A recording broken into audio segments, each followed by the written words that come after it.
Selamat siang teman-teman. Nah, di siang yang terik ini, ketemu dengan saya lagi, Isnida Husnufardani, dalam bincang seru bersama dengan Sobat Self Care. Oke.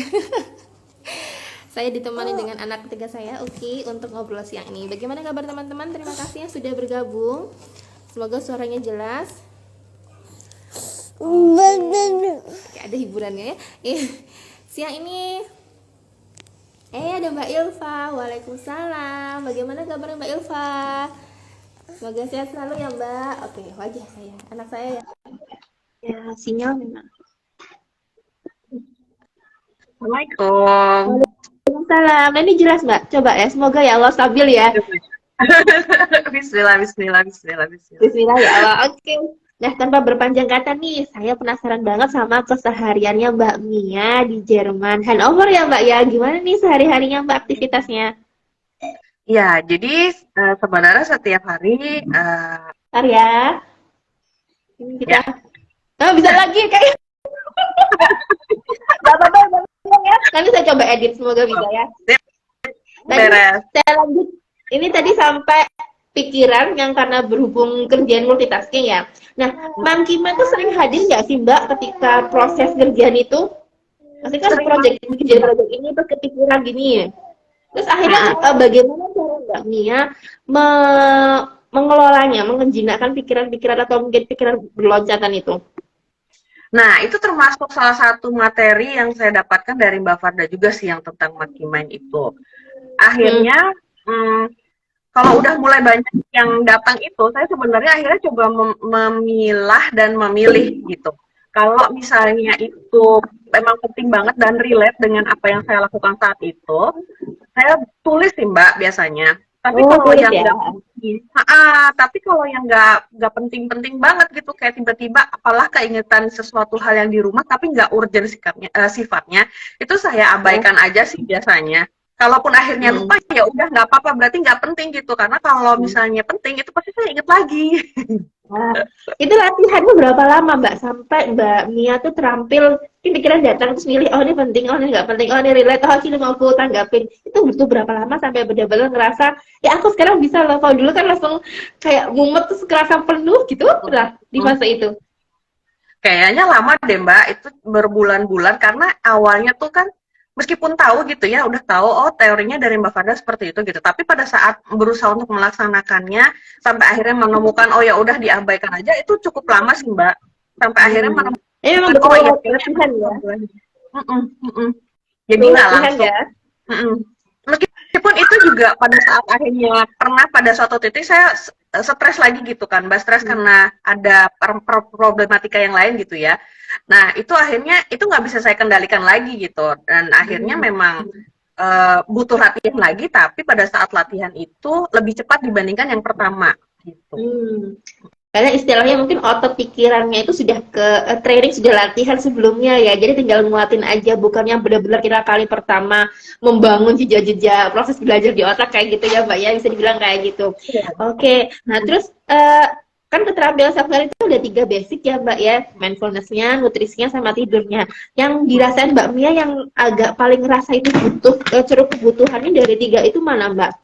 Apakah ada yang dari mindfulnya, dari tidurnya, atau dari nutrisi yang paling kerasa bolongnya lah, yang perlu lebih dirawat deh? Mindful. Iya, jadi banyak lebih banyak efeknya ke yang lainnya ya. Iya, bener. Nutrisi itu kayaknya paling terakhir, Mbak. Yang kedua itu tidur. Nah, yang termasuk tidur ini juga termasuk yang ini sih sebenarnya problem, tapi nggak terlalu gitu. Kalau misalnya yang nomor 1 ini beres, biasanya tidurnya tuh nggak terlalu masalah sih Mbak. Gitu. Jadi emang yang paling penting di mindfulness itu, karena saya kayaknya orangnya suka berpikir ya, jadi oh, thinker ya, mikir ya. Itu kalau mau tidur terus terstimulasi entah itu dari buku, entah kepikiran apa, atau mungkin habis scrolling, itu nyantol nggak sih Mbak? Jadi bawaannya sulit tidur, akhirnya kesadaran tuh sulit. Kalau tidur tuh kan kesadaran kita menurun dulu kan, baru bisa masuk deep sleep. Nah itu bagi Mbak Mia yang mungkin cenderung memikir, itu ngefek nggak sih kayak HP sebelum tidur, habis itu kepikir malah melek bukan malah ngantuk gitu. Hmm, dulu awal-awal iya sih Mbak, tapi kalau akhir-akhir ini enggak.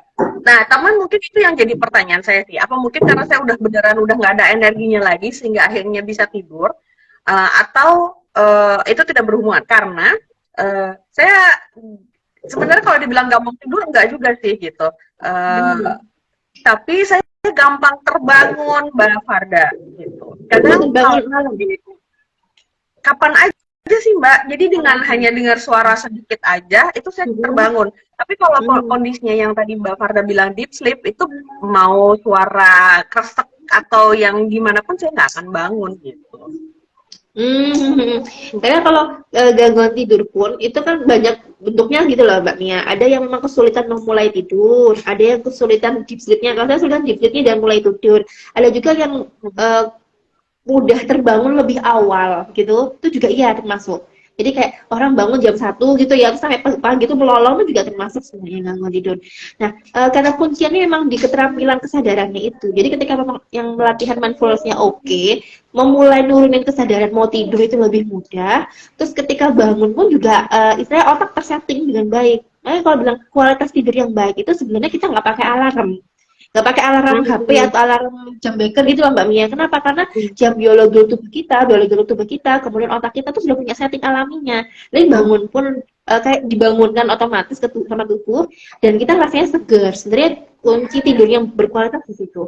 Nah, tapi kalau seandainya Mbak Mia ngerasa itu mungkin masih ada sangkut pautnya. Tapi mungkin tantangannya lain lagi ya. Tapi memang self care ini nggak bisa berlepas dari beberapa hal sih Mbak, faktor beberapa hal ya. Contohnya kayak stres. Jadi nanti manajemen stres juga harus diulik gitu. Karena kalau stresornya besar, walaupun kita segimanapun jaga kesehatan mental, itu tetap akan ngefek gitu ya. Istilahnya kita kemampuannya 90, tapi ternyata stres yang datang saat momen itu 200, itu kan overwhelm banget ya. Itu tetap akan pengaruhnya. Jadi stresnya tetap harus kita kelola. Nah ini paling PR memang ngelola stresnya biar sesuai optimal. Jadi optimal tuh kita jadi muncul produktifnya. Kalau berlebihan nggak baik, kalau kurang juga nggak baik. Kita jadi under achievement kan. Nah kayak gitu Mbak. Jadi kalau ini memang ada yang bilang self care aku sudah kok. Tapi masalahnya sekarang ini bukan pencapaian teman-teman. Ini perlu di maintain sepanjang hidup kita gitu. Nggak bisa kayak sekali udah selesai. Nah, enggak, ternyata memang harus kayak ngayuh sepeda gitu ya, terus sampai kita udah alhamdulillah. Jadi mungkin fase ini kita udah clear, udah betul ke self care. Nggak taunya ada tantangan hidup baru nih, peran baru nih, fase baru. Kita harus ngeramu lagi nih. Nah, ini kan kabarnya Mbak Mia udah sedang berbadan 2 nih. Ya. Ini kira-kira ada tantangan yang dirasain yang baru lagi nggak sih? Oh banget Mbak. Kayak mulai dari itu Iya. Apa yang paling kerasa Mbak? Emosi nggak sih kalau hamil tuh? Emosi sih enggak Mbak. Tapi Masya Allah, mungkin Mbak. enggak, kalau emosi itu enggak. Tapi yang paling berasa itu mungkin di tidur gitu. Tidur ya. Iya. Tidur. Tapi kalau mindfulness sih enggak sih. Terus gangguan emosi itu justru enggak gitu. Kalau tidurnya udah trimester berapa ini Mbak Mia nih? 2. Akhir 2 ya. Oh nanti 3. Akhir 3 itu tambah lebih intens ya nanti ya. Biasanya kayak gitu. Tapi memang iya, terus semester 3 terus nanti bayinya lahir. Jadi udah ada ancang-ancang nggak kira-kira self care yang akan disiapkan atau mungkin ada gambarannya gitu Mbak? Yang sudah dilakukan diupayakan sama Mbak Mia? Nah, ini kebetulan karena kemarin ini lagi libur kan Mbak, lagi cuti kan karena akhir tahun. Nah, sebenarnya dari sebelum-sebelumnya itu self care yang paling ngaruh tuh pertama tuh mandi Mbak. Itu enak banget kayaknya. Itu adalah self care pertama yang saya temukan bahwa ini kayaknya adalah saat saya tuh beneran bisa mindful gitu, terus bisa beneran dengar suara air gitu. Itu tuh rasanya enak banget Mbak gitu. Meskipun kadang harus terkondisikan dengan anak juga ya kan, maksudnya kalau ibu-ibu tuh kayaknya kalau di kamar mandi anak nggak akan membiarkan gitu ya. Iya. Tapi dilakukan bahwa 5 menit itu berharga gitu ya Mbak ya. Iya, makanya tuh seneng banget kalau misalnya di rumah ada suami gitu dan saya bisa ada kesempatan mandi itu bisa enak banget Mbak gitu. Itu satu.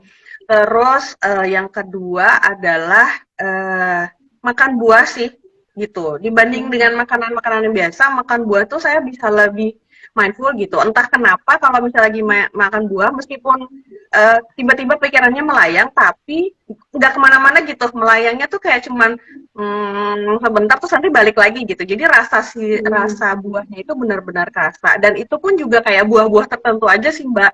Nggak semua buah itu ya. seperti itu gitu. Lucu banget sih gitu. Kayaknya mungkin pas buah-buah yang emang favorit. Terus abis itu apa lagi ya? Sama yang terakhir itu adalah ini sih Mbak, baca buku dan menulis itu sih yang nah yang untuk yang dua ini baca buku dan menulis ini saya benar temukan pada saat ini lagi liburan ini, terus kayaknya ini deh yang paling bikin saya bisa relax gitu ya, bikin bisa relax, bisa jadi self care yang mungkin nanti ampuh buat pada saat nanti punya baby gitu.